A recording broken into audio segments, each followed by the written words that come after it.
आता मुळ्याची भाजी आहे ना, उकडून घेतली, कापली. आता मुळ्याच्या पानाची भाजी आज आजी कशा पद्धतीने बनवते बघू. आजीने मुळ्याचे पानं कापायला लावले, स्वच्छ धुवायला लावले आणि मला शिजवायला आता लावले. जी भाजी करते यावर लसूण घेतला, या मिरच्या घेतल्या, शेंगदाणे घेतले, तेल टाकून तेल टाकले. हे बघ मुरी टाकीते, मुरी जिरे टाकीते, जिरे टाकला कापला एक.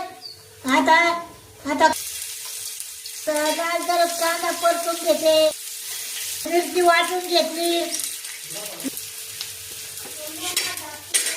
पण मिरची कांदा आहे ना परतून घेते.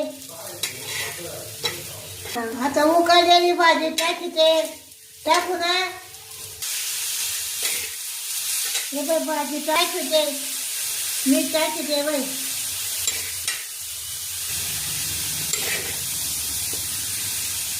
ते झाकण ठेवायचे, झाकण ठेवलं शिजायला. बाकीचं मुळे